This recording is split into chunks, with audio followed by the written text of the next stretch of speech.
everybody. Welcome to Transition Tuesdays for this Tuesday, January 24th, 2023. I am your host, Russ Williams.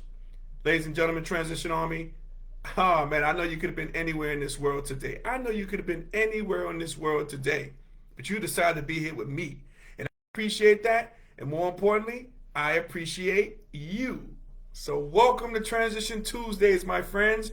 Welcome, welcome, welcome. We have an action-packed show once again, but before I start the show, I always like to state my intentions. And my intentions is to give you the opportunity to laugh, smile, think, and engage in honest conversations about your life's transitions. So that's what we do here on Transition Tuesdays. So welcome, welcome, welcome here. Man, it's so glad that you guys made it here on your busy schedules. I know you're busy. I know you probably just came back from work. So I must applaud you and only you who made it here. I'm going to applaud you for making it here on Transition Tuesdays. Again, my friends, let's give you an applaud here. Yes. Thank you for joining us. You made it. You made it. Hope I can make your day. Hope I can make this the best part of your day here on Transition Tuesdays. So thank you for joining us, guys. Thank you. Let's see if anybody's on the check-in just yet. Give people some time. Drop off your work stuff, and just settle in and have some fun with me here on Transition Tuesdays. So, ladies and gentlemen, Transition Army, hey, I want to talk about a couple of things that I posted about that we're going to have a good conversation about. And the first topic in mind that I want to talk about was Stephen A. Smith's memoir, Straight Shooter, which I just finished. And man, a couple of things I want to start with before I give it a little breakdown of the book. I'm not going to give you a lot because I want you to go and read the book. But I think this book is going to be a future New York Times bestseller. I think Stephen A. Smith, a couple of things about Stephen A. Smith and the misconceived perception I had going into before I read the book. All right. First thing was, man, I thought, Stephen A. Smith, when you see what you see on TV about Stephen A. Smith, I think, personally, I think he was kind of turning into a caricature of himself personally.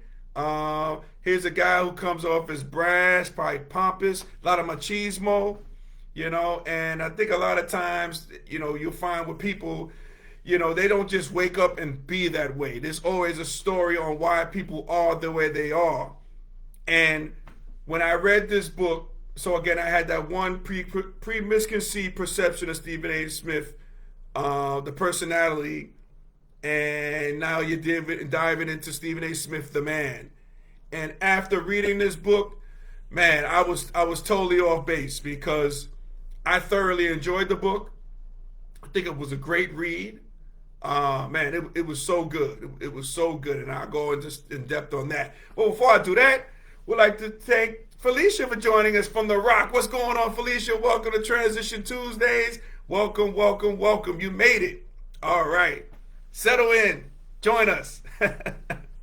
So with Stephen A. Smith, I was totally off base. Here again, you're looking at what the person, what makes up a person. And I was totally off base. I thoroughly enjoyed the book. Again, we don't wake up and be who we are. There's always a story behind it. And you get the full life story of Stephen A. Smith, the man. Forget sports at this time. How he was raised in the Q Borough in Hollis, Queens. From the youngest of six. His brother passing away when he was young, pretty young. I think in 1992 when his brother passed away. The relationship he had with his dad, man, I don't want to give away things, but that is deep. And I think it's really made him to who he is. The persona of Stephen A. Smith based on the relationship he had with his dad and not knowing the full length, the love affair he had with his mom. And I think, and I've seen him on different shows because Stephen A. Smith is making the rounds, with the book. I just saw on Iron Malborn just now.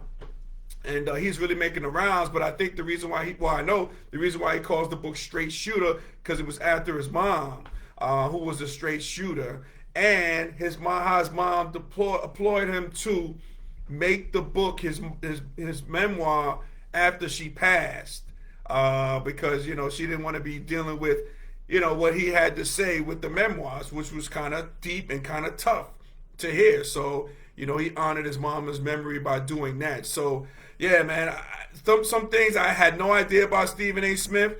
And again, I shout out to my guy Rob Banner, who was a guest here on Transition Tuesdays. How Rob Banner gave us the scoop how he played with Stephen A. Smith at FIT, Fashion Institute of Technology, which was had a great junior college program at that time. But my boy Rob Banner played with the legendary Stephen A. Smith. So Rob was always telling me the stories about playing with him and how he was back then.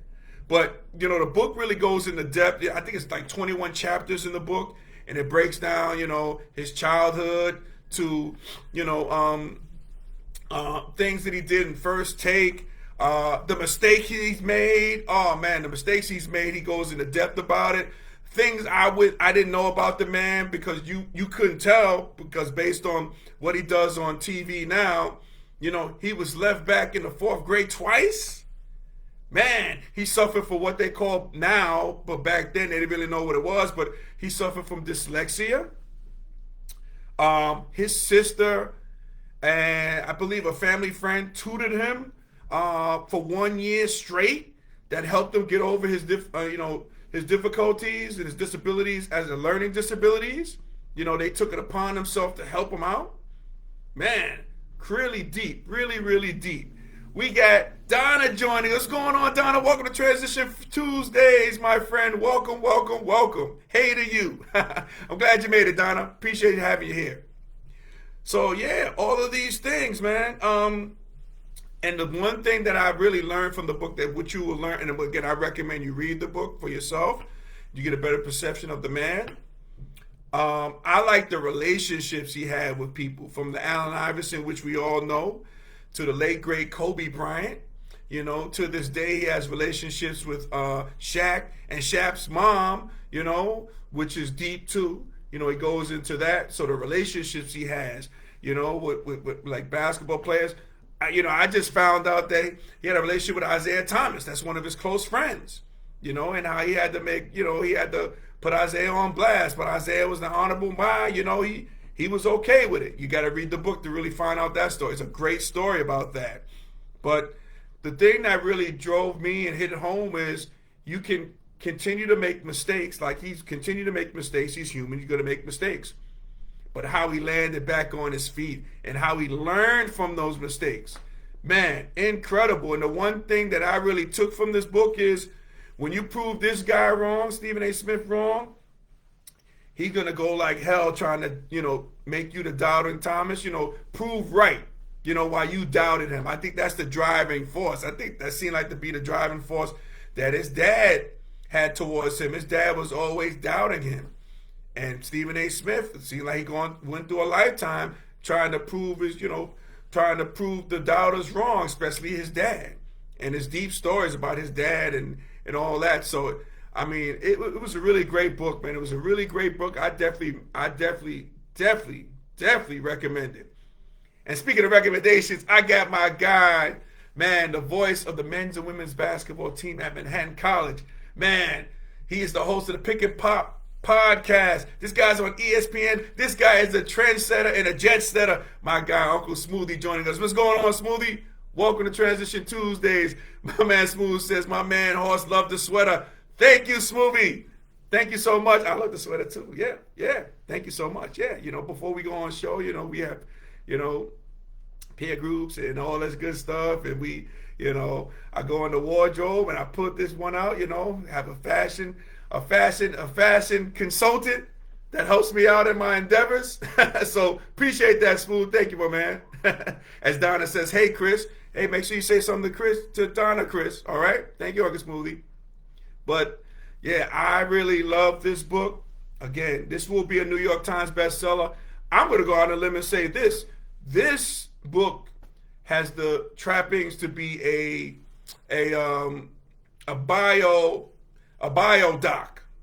This can do it, and this would, and I think everybody would enjoy it if this book became a bio doc. I mean, Stephen A. Smith's story is that powerful. And again, I had misconceived perceptions about the man and everything and what he stood for. But again, I was totally wrong, totally off base, and I just enjoyed it. I really love this book. I recommend to each and every one out there. Definitely do that.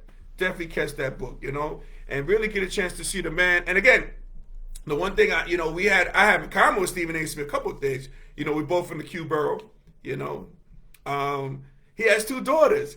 And this guy adores his two daughters, just like I do as well, too. But he adores his two daughters. And it seems like he goes hard for his two daughters, man.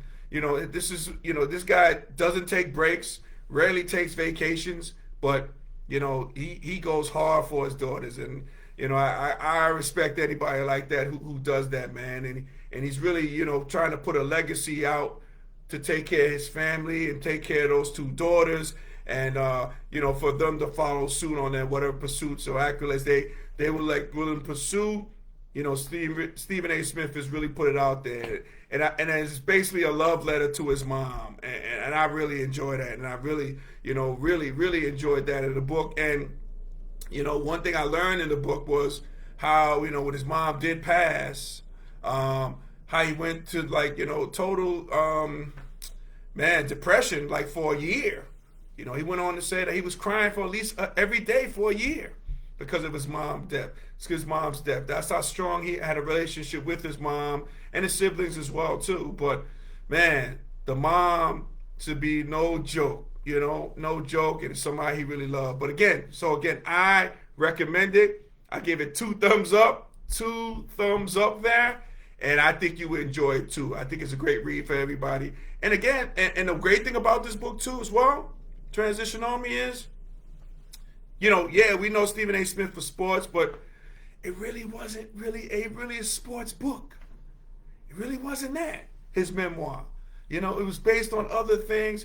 Sports is the common denominator, the thread of it, but it was more to it than that. So shout out to Stephen A. Smith, man. Great book. I recommend everybody get that book, man. I really do. Yep. And I'm not getting paid to endorse this at all, but no, it's a great read. If you're into great reads and memoirs, this is the one. Stephen A. Smith, Straight Shooter.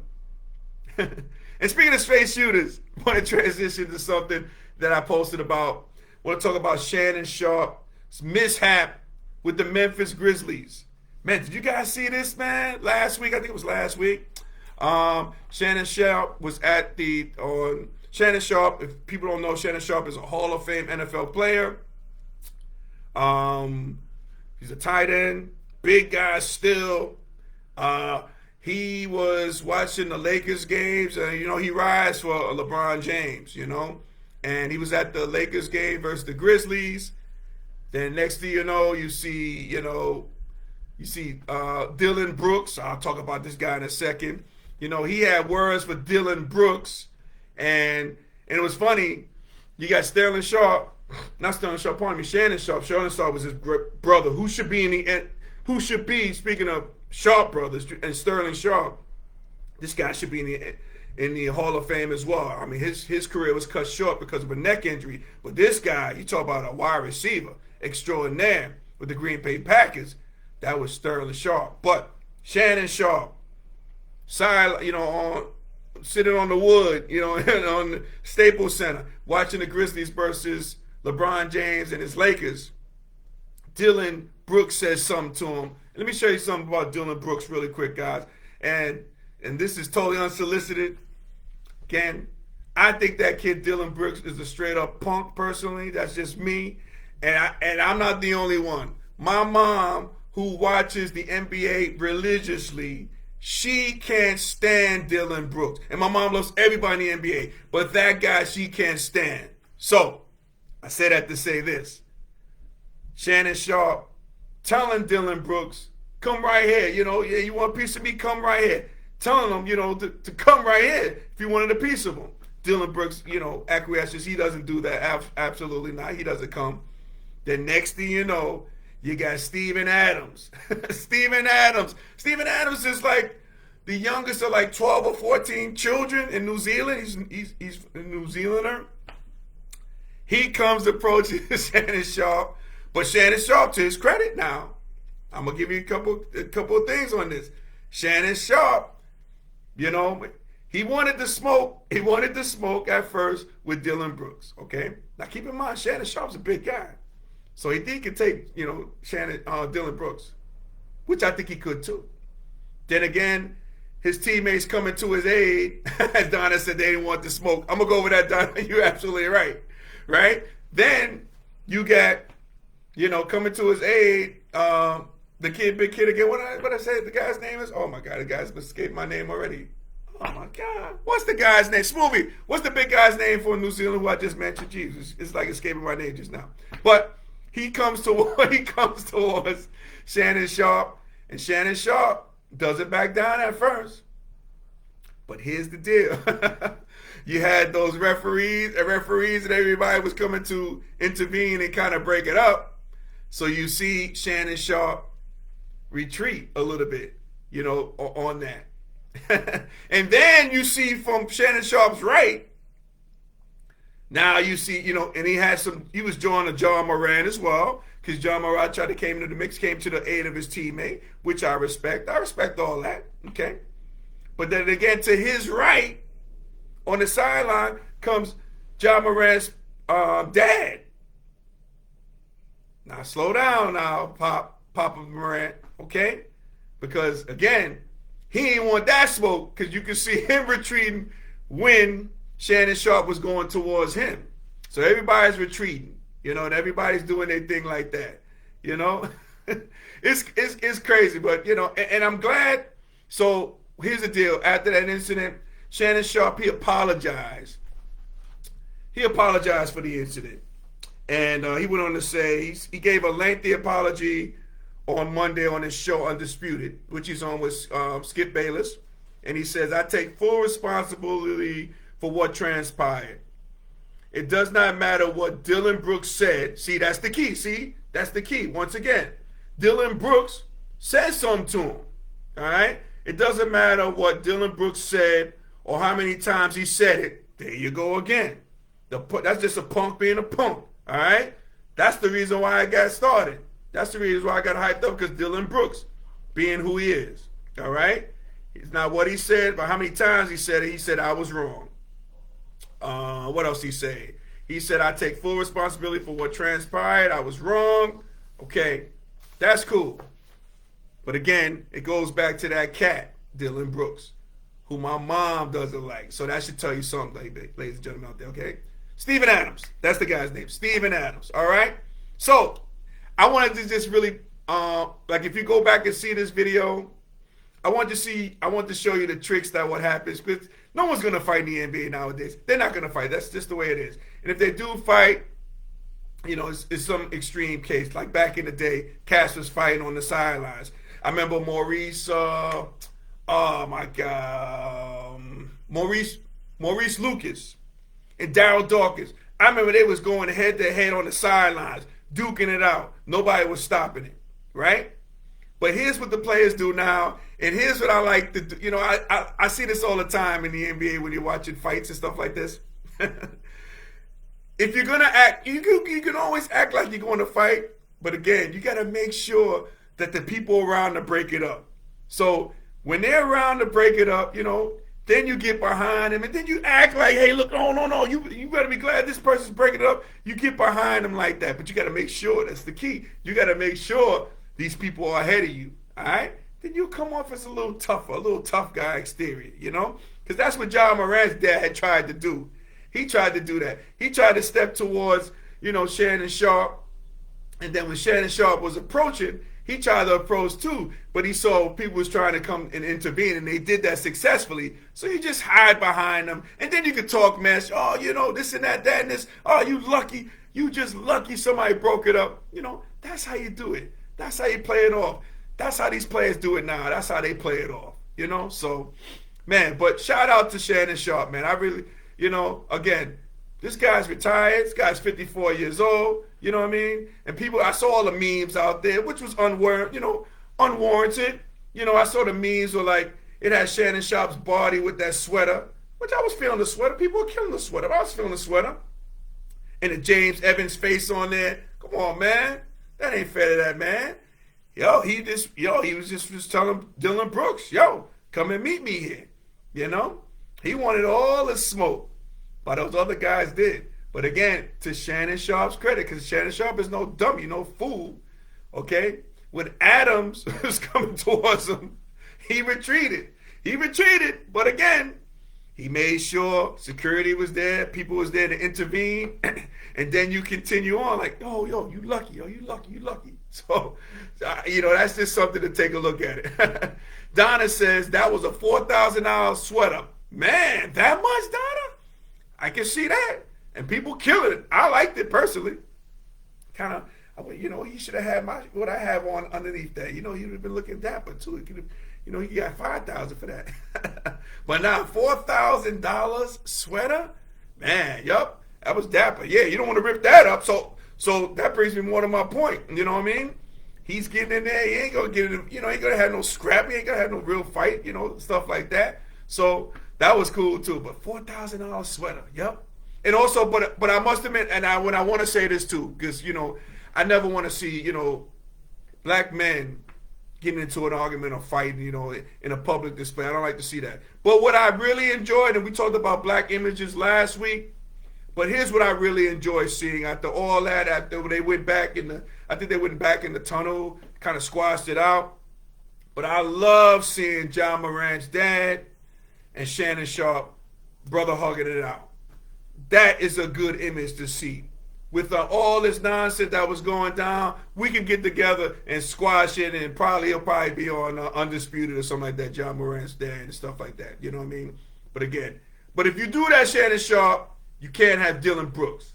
Nah, not that punk. All right? Make sure you don't do that. And I'm sure he won't. I'm sure he definitely won't. Man, last thing before we head on out too, man, which is crazy too, and we'll talk about this another day. So we're seeing, classified documents. We saw that. We saw number 45 had that in Mar-a-Lago. We saw that the President Biden had it in his place in Delaware. Now we're seeing that Pence had classified documents in his pad in Indiana. What is going on here? And I'm going to say this really quick, and it's unsolicited, but this could be true. What if, and what's going to happen, they're going to dig, but what if, and I know I'm getting totally off base here, but I want to just mention this before I leave. What if they find out that President Obama had classified documents? Yeah, you think it'll be an investigation? No. It'll be an arrest and imprisonment for number 44, the President of the United States. Trust me on that if that was to happen, okay? But what's going on with all these classified documents? People taking stuff by the box loads. I don't know what's going on, man. Probably more to come, but let's hope, President Obama didn't have any of those documents because, again, it won't hold well for him. We know that to be true and evident, all right? So, ladies and gentlemen, Transition Army, if we were able to make you laugh, smile, and think throughout this broadcast, my good friends, you have accomplished something major today. So celebrate your victory. Celebrate your victory. Yes, yes, yes. Let me get my theme music going. All right. DJ Selector, where we at? All right, here we go. Yes, yes. The outro. Yes. Ladies and gentlemen, Transition Army, I want to thank you from the bottom of my heart for you watching Transition Tuesdays each and every Tuesday. Thank you so much. Thank you, thank you, thank you. Man, again, you can watch our show and our past episodes on our YouTube channel, Transition Tuesdays, so check that out. And when you do, make sure you like and subscribe before you leave the channel. I greatly appreciate it. If you haven't been following me, you can follow me on Instagram, or as the young people say, IG, at Russ Will Transitions. That's Russ Will Transitions with an S. If you follow me, I will follow you right back. I want to shout out Our corporate sponsor, Sweet Candy Cafe, which is located in the heart of downtown Lumberton, North Carolina, is home for the Southern Sweetness. So make sure after the show, we're almost done, okay? So after the show, head to Sweet Candy Cafe to order your confectionery goodies, all right? Your taste buds will thank you later, so make sure you do that, okay? So ladies and gentlemen, Transition Army, as we say in parting, happy transitioning, and we'll speak to you soon. Take care, everybody. Oh, hold on. I think I got somebody else responding. Donna says Michelle wasn't having that. I agree with you, Donna. Michelle Obama would not have that, and she'll probably go around swinging on people, which she would be justified to do if they try to persecute her man.